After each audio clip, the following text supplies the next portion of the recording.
कर्पूरगौरं करुणावतारं संसारसारं भुजगेन्द्रहारं सदा वसन्तं हृदयारविन्दे भवं भवानी सहितं नमामि। नमस्कार, मैं हूं ज्योतिषाचार्य डॉक्टर अरविंद त्रिपाठी। लक गुरु में आपका स्वागत है। लक यानी भाग्य।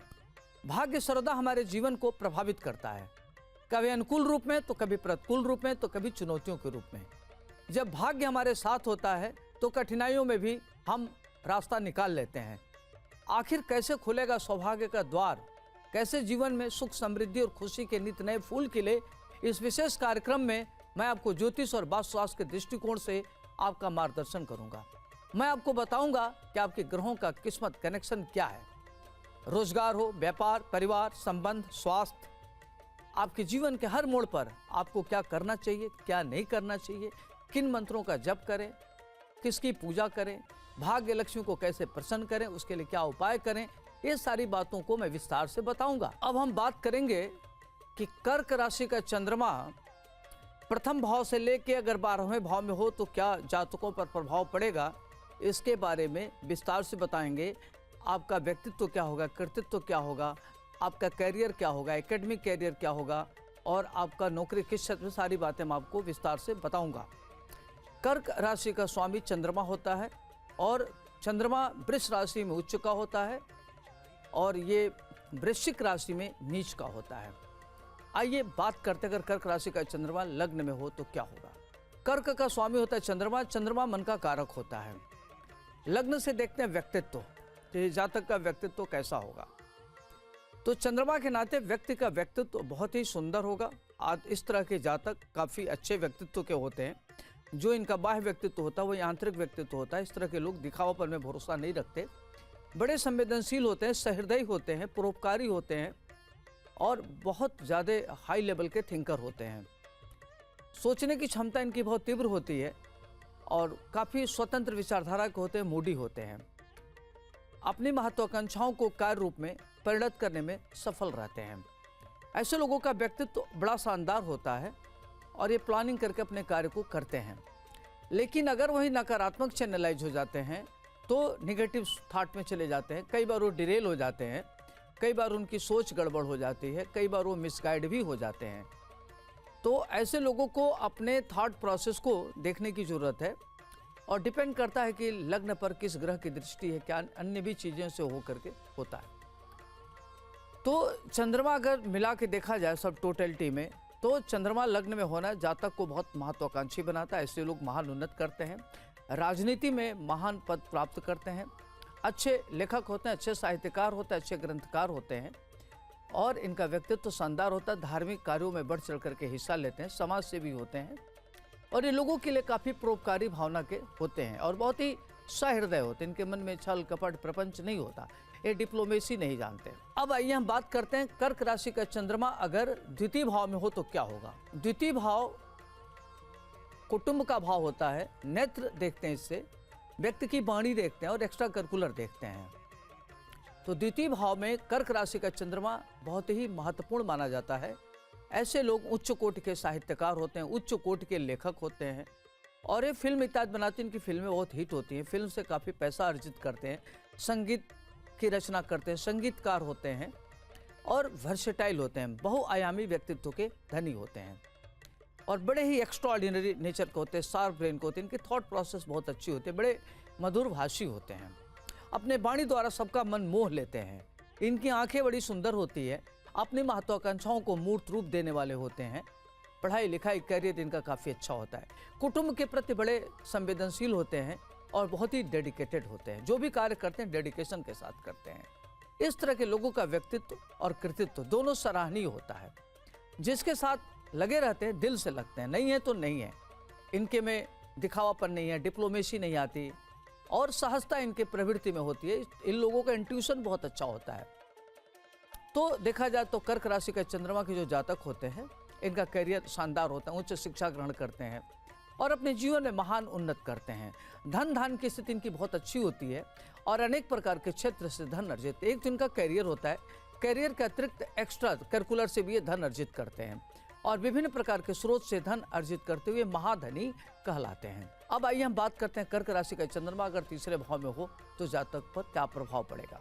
तीसरा भाव होता है पराक्रम का भाव, सहज भाव, भाई का भाव।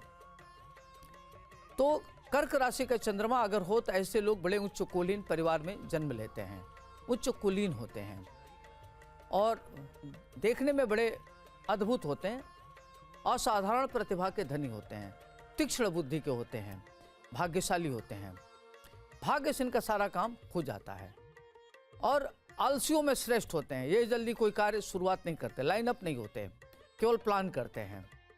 अगर प्लानिंग के साथ साथ योजनाबद्ध तरीके से कार्य को कर लें तो ये बहुत ज़्यादा प्रगति कर सकते हैं। भाई बंधु के प्रति, बहन के प्रति इनकी संवेदना बहुत अच्छी होती है और परिवार का बहुत ही संजीदगी के साथ पालन करते हैं, अपनी जिम्मेदारियों का ठीक से निर्वाह करते हैं। आध्यात्मिक होते हैं, धार्मिक होते हैं, धर्म में इनकी बहुत ज़बरदस्त रुचि होती है, अकल्ट साइंस में इनकी रुचि होती है, ज्योतिष तंत्र मंत्र में इनकी गहरी रुचि होती है और इस तरह के लोग धर्मार्थ कार्यों में बढ़ चढ़ करके हिस्सा लेते हैं। करियर इनका बहुत बढ़िया होता है, अपने एकेडमिक करियर को लेकर के काफ़ी आगे बढ़ते हैं और ये बड़े भाग्यशाली होते हैं।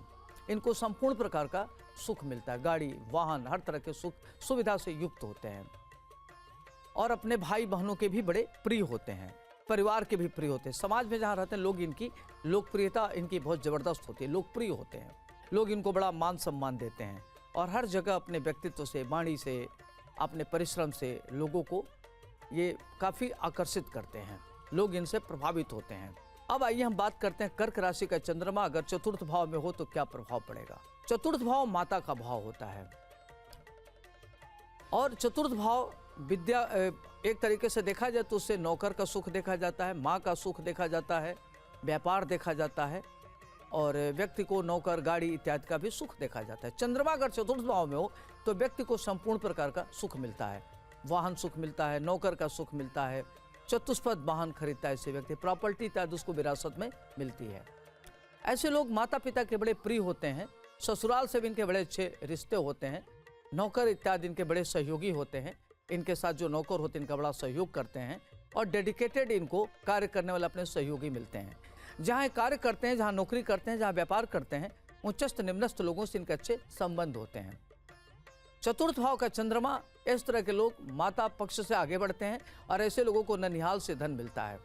मातृपक्ष इनका बड़ा सबल होता है और माता से इनकी ट्यूनिंग बहुत अच्छी होती है, मातृभक्त होते हैं। उच्च शिक्षा ग्रहण करते हैं, वाहन खरीदते हैं, गाड़ी इत्यादि के इनको सुख मिलता है और अपने जीवन में महान उन्नत करते हैं। राजनीतिक महत्वाकांक्षा इनकी पूर्ण होती है। अगर ये राजनीति में हैं तो बड़े अच्छे सलाहकार होते हैं, मंत्रणा देने वाले होते हैं। ऐसे लोगों को उच्च पद पर आसीन होते हुए देखा गया है।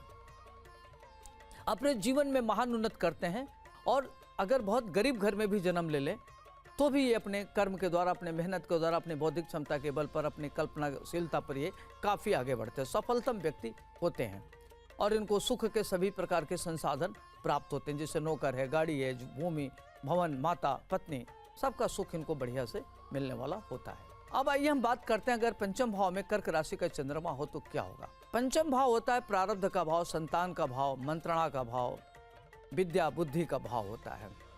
तो कर्क राशि का चंद्रमा हो तो ऐसे लोग बहुत ही उच्च शिक्षित होते हैं, इनकी संतानें बड़ी अच्छी होती हैं, इनका अतीन्द्रिय ज्ञान बड़ा तीव्र होता है, इनका इंट्यूशन बहुत अच्छा होता है, प्रारब्ध के बड़े धनी होते हैं और अच्छे कुल में पैदा होते हैं। पढ़ाई लिखाई करियर इनका बहुत अच्छा होता है।